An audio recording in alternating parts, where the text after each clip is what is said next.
Bapak Ibu Jemaat, sebelum kita mendengarkan firman Tuhan, mari kita berdoa.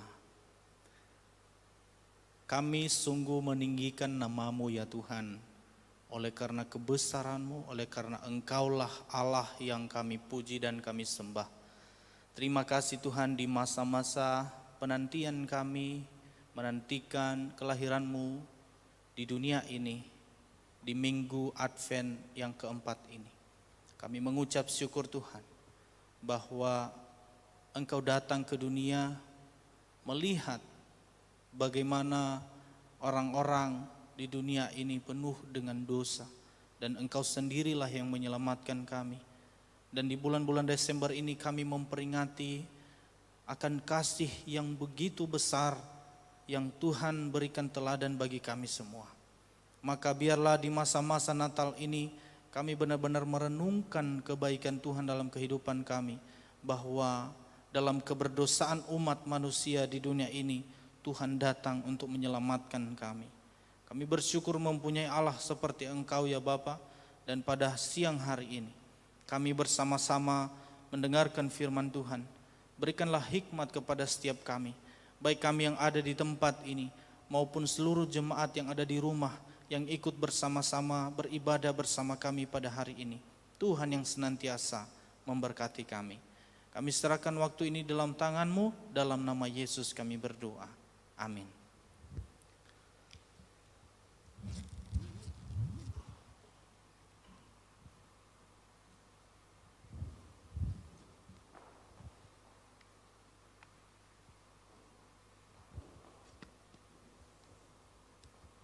Shalom, Shalom. Bapak Ibu jemaat yang dikasihi Tuhan, bagaimana kabar Bapak Ibu di rumah? Kami berharap Bapak Ibu dalam keadaan sehat selalu, dan kami juga turut berduka cita atas meninggalnya Bapak ayah atau orang tua dari Bapak Budi Waluya. Tuhan memberikan kekuatan dan penghiburan kepada keluarga yang ditinggalkan. Bapak Ibu yang dikasihi Tuhan, hari ini adalah minggu Advent yang keempat. Berarti hari Kamis ada malam Natal sekaligus perayaan Natal, dan hari Jumat kita akan merayakan Natal di tanggal 25 Desember. Kita akan merayakan Natal secara online, dan kami dari Full Timer akan datang ke rumah Bapak Ibu untuk membagikan lilin. Jadi lilin itu nanti kita sama-sama nyalakan pada saat malam Natal tanggal 24 Desember 2020 jam 5 sore.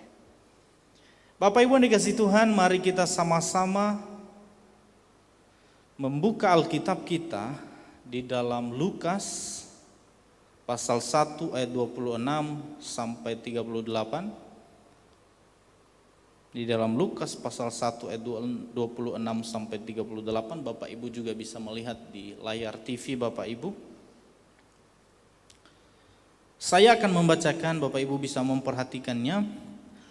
Dalam bulan yang ke-6, Allah menyuruh malaikat Gabriel pergi ke sebuah kota di Galilea bernama Nazaret, kepada seorang perawan yang bertunangan dengan seorang bernama Yusuf dari keluarga Daud. Nama perawan itu Maria. Ketika malaikat itu masuk ke rumah Maria, ia berkata, "Salam, hai engkau yang dikaruniai Tuhan menyertai engkau." Maka Maria terkejut mendengar perkataan itu, lalu bertanya di dalam hatinya, "Apakah arti salam itu?" Kata malaikat itu kepadanya, "Jangan takut hai Maria, sebab engkau beroleh kasih karunia di hadapan Allah. Sesungguhnya engkau akan mengandung dan akan melahirkan seorang anak laki-laki, dan hendaklah engkau menamai dia Yesus. Ia akan menjadi besar dan akan disebut Anak Allah yang Maha Tinggi, dan Tuhan Allah akan mengaruniakan kepadanya tahta Daud bapa leluhurnya. Dan ia akan menjadi raja atas keturunan Yakub sampai selama-lamanya, dan kerajaannya tidak akan berkesudahan. Kata Maria kepada malaikat itu, bagaimana hal itu mungkin terjadi? Karena aku belum bersuami. Jawab malaikat itu kepadanya, Roh Kudus akan turun atasmu dan kuasa Allah yang maha tinggi akan menaungi engkau. Sebab itu anak yang akan kau lahirkan itu akan disebut kudus, anak Allah. Dan sesungguhnya Elisabet sanakmu itu, ia pun sedang mengandung seorang anak laki-laki pada hari tuanya, dan inilah bulan yang ke-6 bagi dia, yang disebut mandul itu. Sebab bagi Allah tidak ada yang mustahil. Kata Maria, sesungguhnya aku ini adalah hamba Tuhan.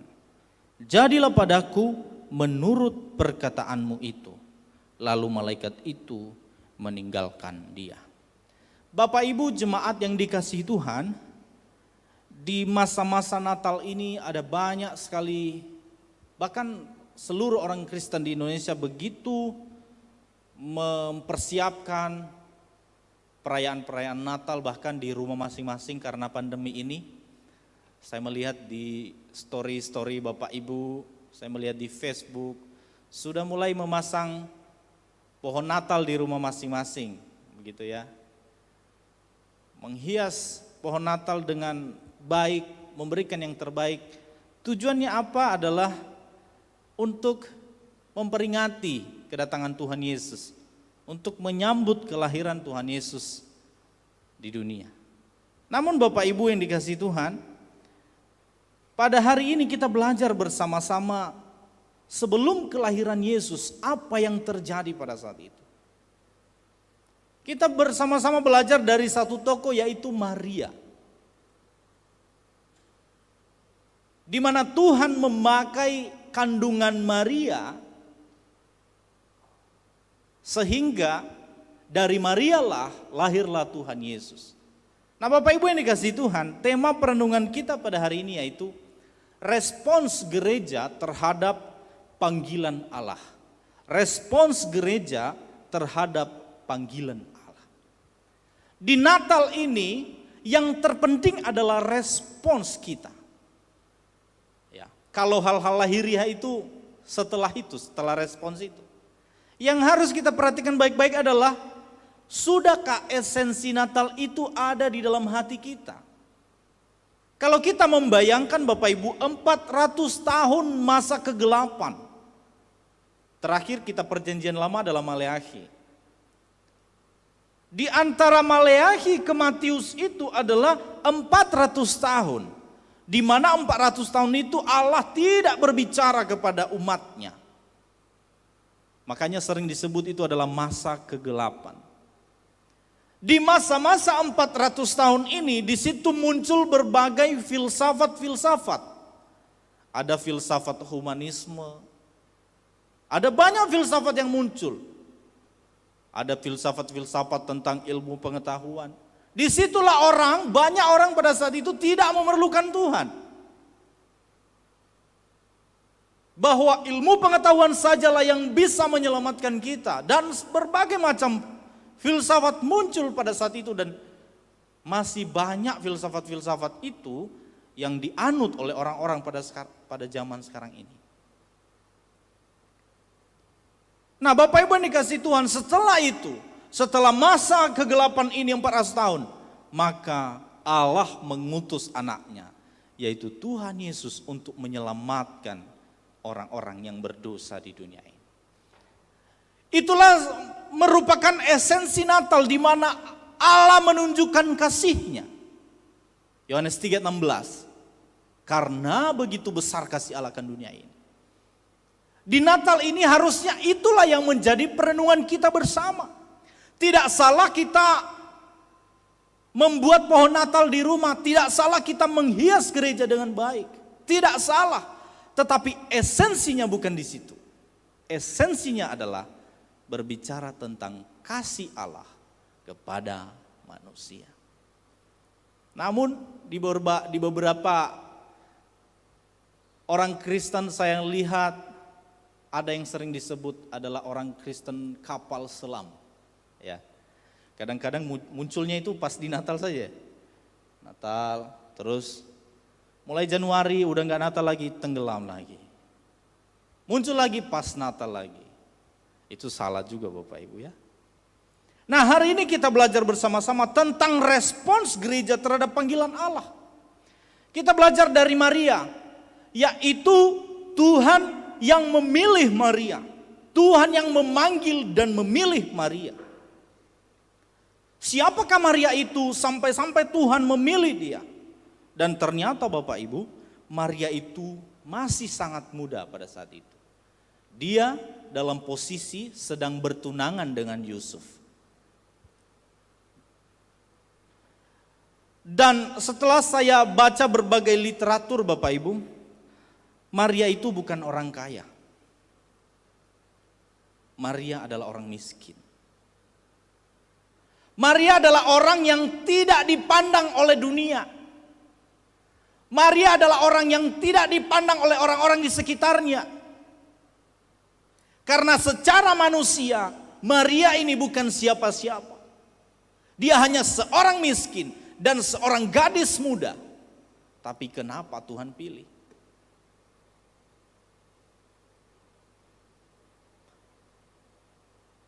Bahkan di dalam 1 Samuel 16 ayat 7 dikatakan, tetapi berfirmanlah Tuhan kepada Samuel, janganlah pandang parasnya ataupun perawakannya yang tinggi, sebab aku telah menolaknya. Bukan yang dilihat manusia, yang dilihat Allah. Manusia melihat apa yang di depan mata, tetapi Tuhan melihat hati. Bapak Ibu Saudara yang dikasihi Tuhan, kalau Tuhan yang memilih, Dia punya kehendak sendiri. Dia pasti tahu orang itu bagaimana. Yang terkadang kita lihat itu tidak sesuai dengan kriteria manusia, tetapi belum tentu di hadapan Allah. Maka Bapak Ibu, jangan kita hanya melihat seseorang itu dari yang kelihatan dari luar saja. Jangan kita hanya melihat seseorang itu secara sekilas saja. Kita harus mengetahui secara detail seseorang itu. Makanya kalau kita lihat orangnya misalnya diam-diam gitu, terus pas ibadah tidak tepuk tangan, baru kita mengatakan orang ini tidak dekat sama Tuhan, belum tentu. Baru kita melihat orang miskin, oh ini dia miskin karena gak dekat sama Tuhan. Tidak bisa Bapak Ibu. Pandangan Allah dengan manusia berbeda. Manusia lebih cenderung melihat perawakan-perawakan yang tinggi. Tetapi Allah melihat hati yang tulus. Maka seringkali manusia berlomba-lomba untuk mempercantik perawakannya. Untuk memperganteng perawakannya. Supaya apa? Supaya dinilai baik oleh orang-orang di sekitarnya. Apakah salah? Tidak salah Bapak Ibu. Tetapi yang menjadi salah adalah ketika kita berjuang dengan keras supaya perawakan kita baik secara penampilan, tetapi hati kita tidak dibaharui. Bapak Ibu yang dikasihi Tuhan, di masa-masa pandemi ini kita berusaha mati-matian menjaga kesehatan kita. Kita berusaha supaya kita tidak berkumpul di kerumunan banyak orang. Untuk apa? Supaya kita hidup sehat. Supaya kita tidak terkena virus corona ini. Pertanyaan yang sama juga harus menjadi perhatian kita. Apakah kita juga sedemikian menjaga hidup kita supaya tidak terkena virus corona ini? Juga hal yang sama kita lakukan supaya dosa tidak mempengaruhi kita. Oleh karena kita takut daripada virus corona ini, karena mengancam nyawa kita, apakah hal yang sama juga kita lakukan oleh dosa ini? yang bisa mengakibatkan kita terpuruk dan akan binasa sampai selama-lamanya. Saudara yang dikasihi Tuhan, Maria bukanlah siapa-siapa. Dia hanya seorang miskin, dia orang masih muda. Tetapi Tuhan memilih dia. Kenapa Tuhan memilih dia? Karena Tuhan melihat di dalam diri Maria ada ketaatan. Ada penundukan diri di hadapan Tuhan. Dan kalau kita lihat, ketika Tuhan Yesus memilih murid-muridnya, dia memilih dari beberapa di antara murid-muridnya. Dipilih dari kalangan-kalangan yang tidak terpandang. Saudara, Tuhan bisa memilih siapa saja. Maka jangan pernah dalam gereja ini kita membeda-bedakan strata sosial. Bapak Ibu yang dikasihi Tuhan, bangsa Yahudi hidup di bawah ketentuan tradisi atau budaya yang sangat ketat dan ekstrim. Salah satunya adalah tidak diperkenankannya hubungan seks di luar nikah dengan alasan apapun. Jika itu terjadi, maka perempuan yang mengandung akan diusir, bahkan dibuang untuk diasingkan. Ironisnya lagi, perempuan itu dikeluarkan dari ikatan keluarga. Bapak Ibu jemaat yang dikasihi Tuhan, inilah yang akan terjadi pada bangsa Yahudi pada saat itu. Jikalau seorang perempuan mengandung di luar pernikahan. Jikalau seseorang berhubungan seks di luar pernikahan. Nah Bapak Ibu Saudara, ini sebenarnya merupakan suatu tantangan bagi Maria. Bagaimana mungkin aku mengandung padahal aku masih tunangan, belum menikah.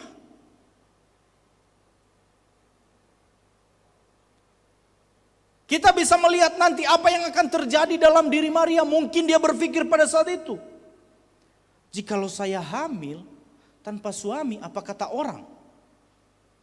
Bagaimana saya bisa menjelaskan kepada orang banyak?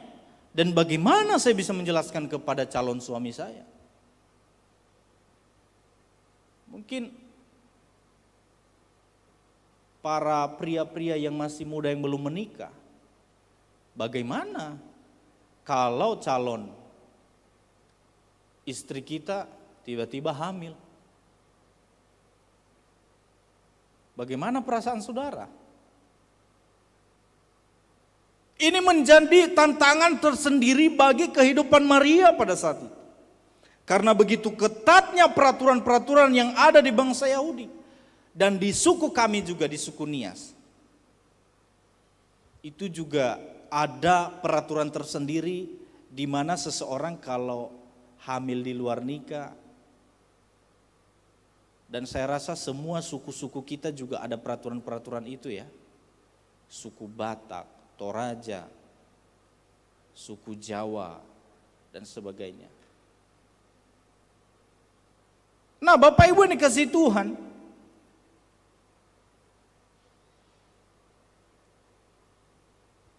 di situ malaikat menyampaikan kepada Maria tentang jaminan penyertaan Allah bagi orang yang dipilihnya.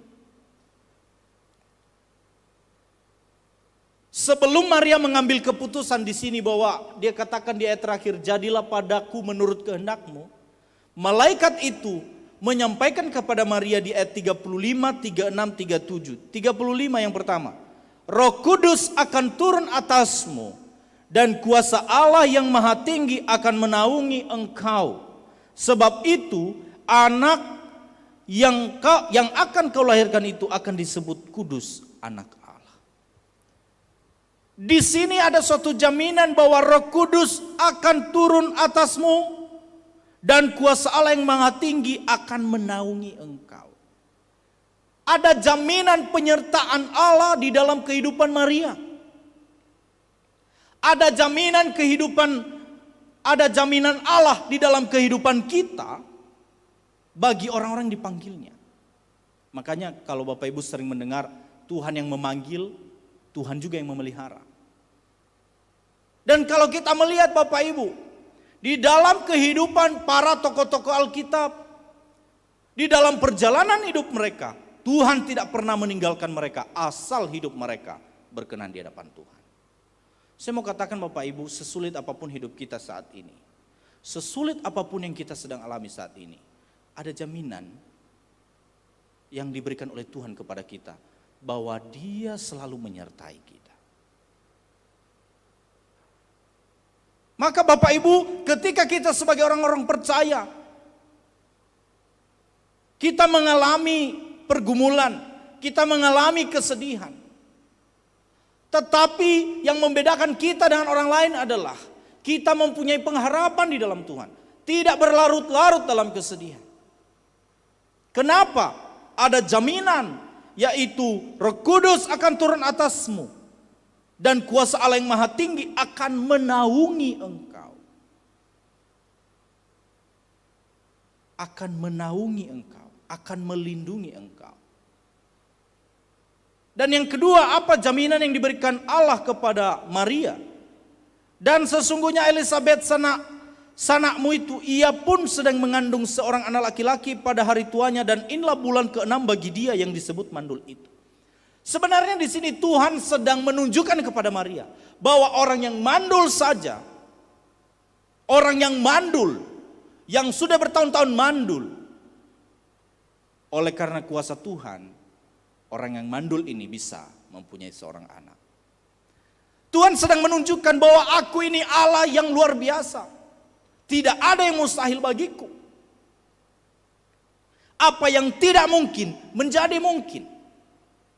Maka di ayat 37 dikatakan, sebab bagi Allah tidak ada yang mustahil. Saudara, mungkin kakak saya saat ini sedang menonton. Tadi saya kirim link YouTube-nya.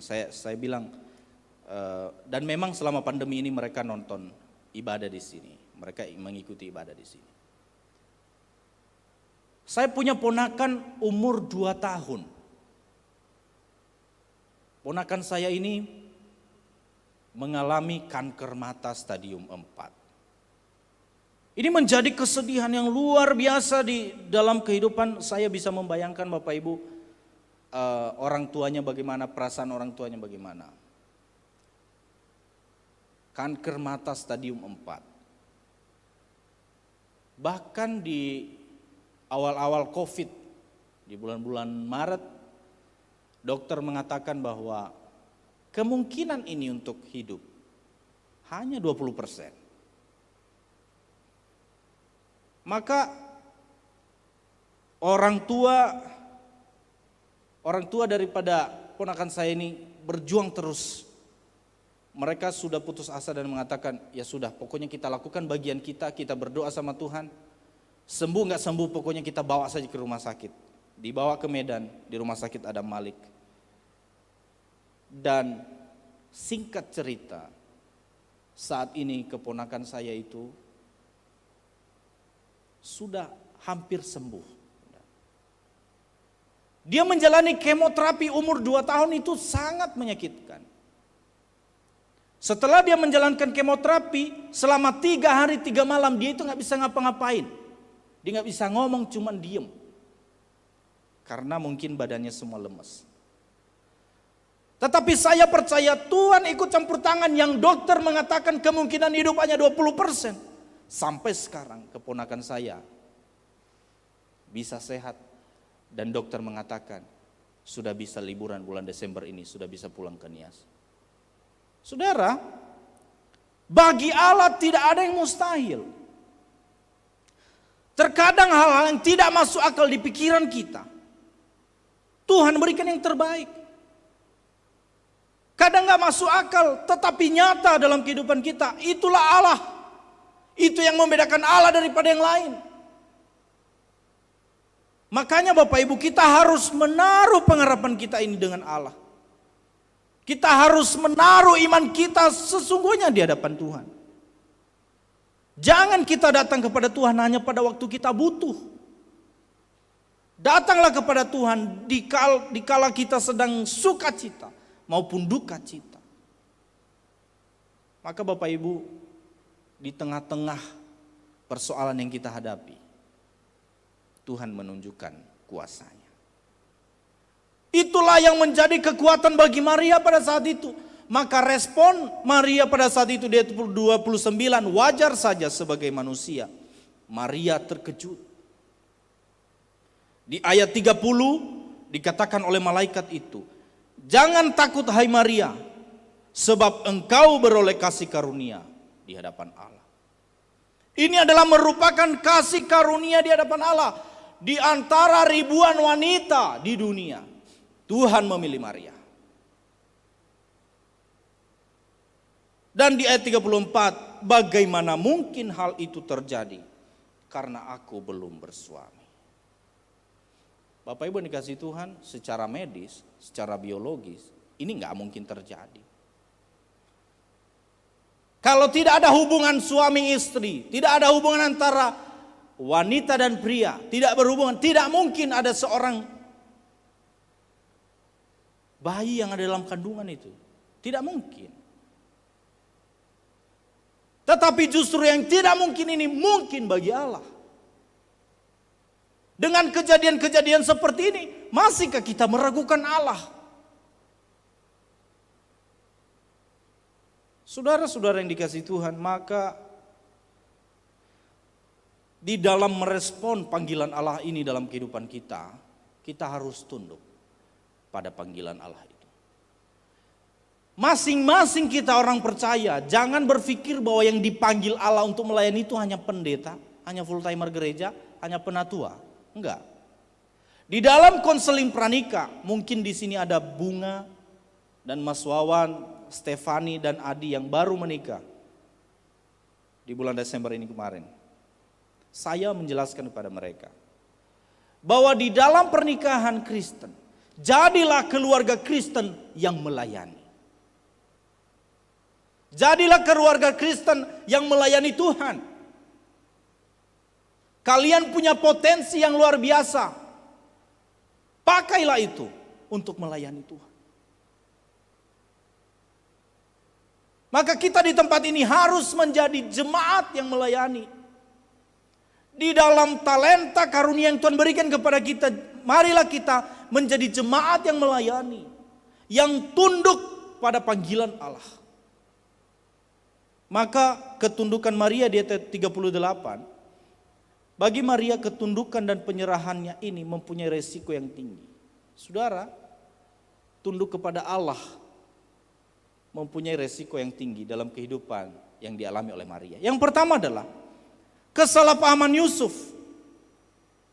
Di Matius 1 ayat 18 sampai 19, di situ dijelaskan bahwa Yusuf secara diam-diam ingin menceraikan Maria, ingin berpisah dengan Maria. Bayangkan saudara. Lalu bagaimana kalau Maria tidak mengambil keputusan apa yang telah ditawarkan oleh Allah, apa yang telah diberikan oleh Allah kepadanya? Tentu dia tidak menghargai panggilan Allah. Dan ini salah satu resikonya adalah Yusuf diam-diam ingin menceraikan dia. Tetapi saudara, di ayat-ayat berikutnya, di situ Tuhan menampakkan diri kepada Yusuf melalui mimpinya. Setelah Tuhan menampakkan diri kepada Yusuf melalui mimpinya, maka Yusuf baru percaya ini adalah kehendak Allah. Dan Yusuf juga merupakan orang yang baik, yang tunduk kepada Allah. Saudara, kalau kita baik, bagi teman-teman yang belum nikah, kalau kita hidup baik, kita akan mempunyai pasangan yang baik. Amin. Tuhan pasti memberikan kita yang terbaik. Yang kedua, adanya kesalahpahaman, ini yang menjadi resiko. Adanya kesalahpahaman, ejekan dan hinaan dari orang-orang di sekitarnya, bahkan dari keluarga sendiri. Kenapa? Aturan tadi di bangsa Yahudi, dia akan diusir dari keluarganya. Bahkan bisa jadi dia akan dirajam batu, dia akan dikasih hukuman. Dia bisa dikeluarkan dari keluarga sendiri. Beberapa di antara kami orang-orang Nias itu bisa dilakukan Bapak Ibu. dikeluarkan dari keluarga sendiri. Bahkan kemarin saya lihat di sosial media, nggak tahu benar apa enggak, ada yang dikeluarkan dari kakaknya, dari kartu keluarga karena anaknya ini tidak dengar nasihat-nasihat orang tuanya. Yang ketiga adalah kemungkinan ia akan dihukum mati berdasarkan hukum perjanjian lama. Hukum perjanjian lama itu apa? Kalau ada orang yang hamil di luar pernikahan, dia akan dirajam batu. Dia akan dilempari batu sampai mati. Saudara, hanya untuk mengikuti panggilan Allah, hanya untuk tunduk kepada Allah, ada berbagai macam resiko yang harus dia hadapi. Tetapi Maria tetap tunduk dan tidak membantah.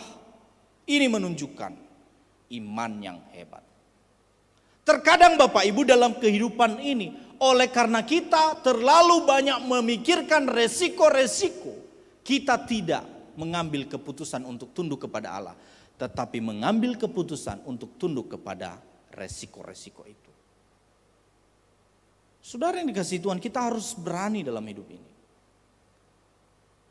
Kita harus berani mengambil keputusan bahwa saya mau melakukan kehendak Allah. Saya mau tunduk di hadapan Allah, sekalipun orang-orang di luar sana akan menjauhkan saya. Saudara-saudara yang dikasihi Tuhan, segala keputusan yang kita ambil pasti ada konsekuensi. Kita mengambil keputusan untuk hidup taat di hadapan Tuhan. Terkadang konsekuensinya adalah teman-teman kita yang tidak taat kepada Tuhan akan menjauhi kita. Terkadang kita juga harus mengambil keputusan. Kita lebih memilih teman-teman kita daripada kita tunduk kepada Allah. Apa konsekuensinya? Tentu Allah tidak berkenan akan kita. Saudara-saudara yang dikasihi Tuhan, ada sebuah contoh, yaitu salah satu tokoh dalam Alkitab, yaitu Nabi Yeremia. Saya membaca secara singkat. Yeremia 1 ayat 4.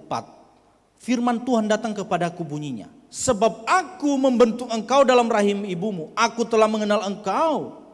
Dan sebelum engkau keluar dari kandungan, aku telah menguduskan engkau. Aku telah menetapkan engkau menjadi nabi bagi bangsa-bangsa.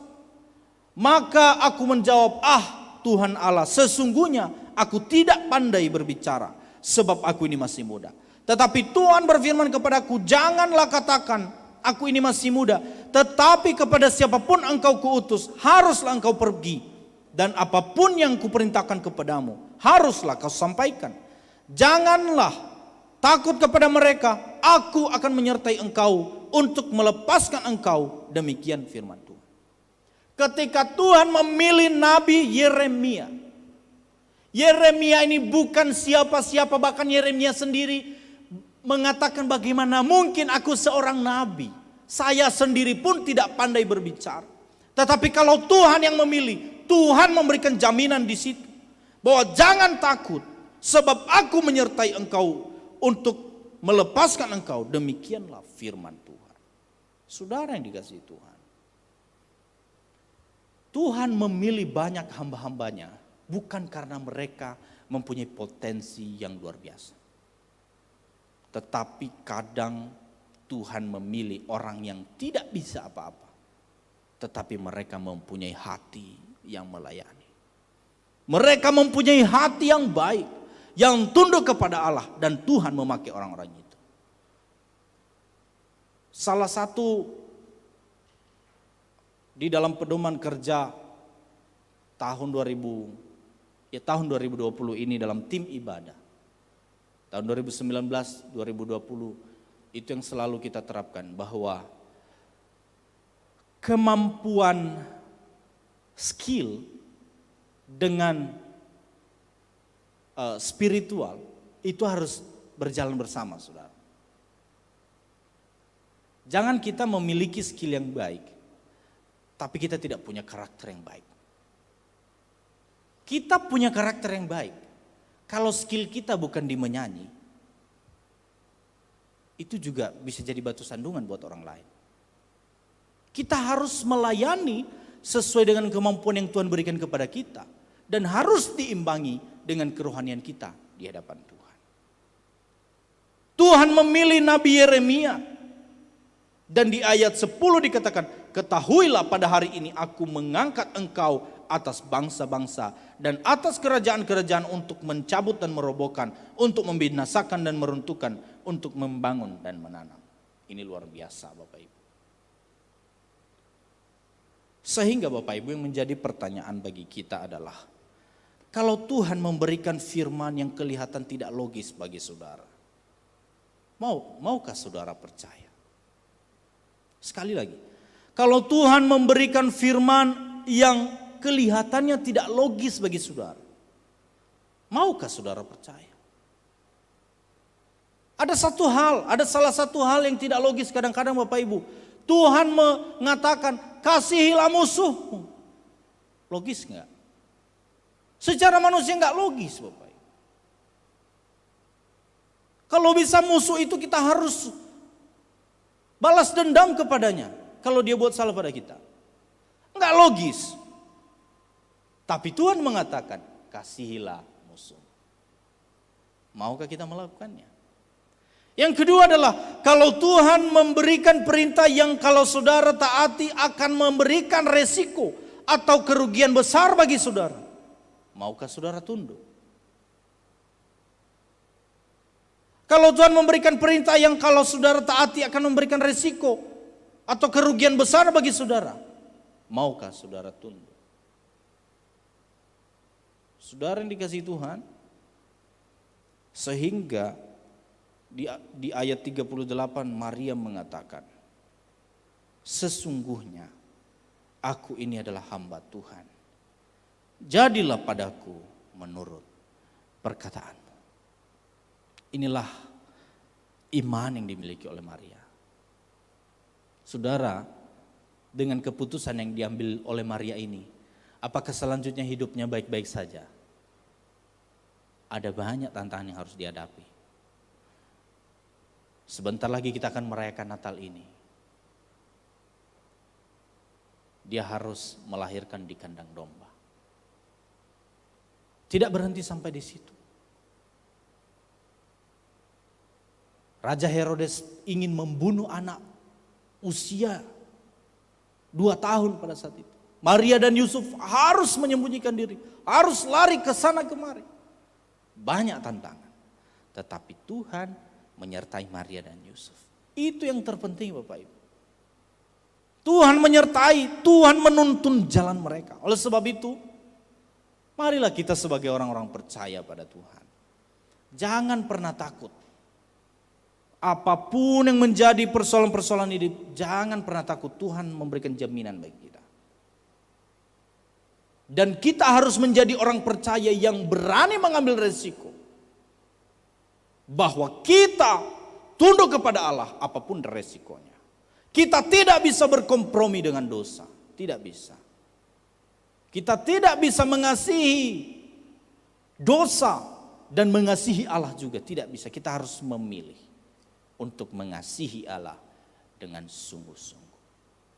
Maka di dalam kita merespon Natal ini, mari kita meresponnya dengan secara rohani. Merespon Natal secara rohani. Secara jasmani bisa-bisa saja kita memasang ornamen-ornamen Natal. Tapi jangan pernah kita melupakan Natal itu secara rohani. Kiranya firman Tuhan ini dapat memberikan pemahaman, kekuatan bagi kita semua. Di dalam menyambut kelahiran Tuhan Yesus. Yang tinggal beberapa hari lagi kita bersama-sama merayakannya. Tuhan memberkati Bapak Ibu semua.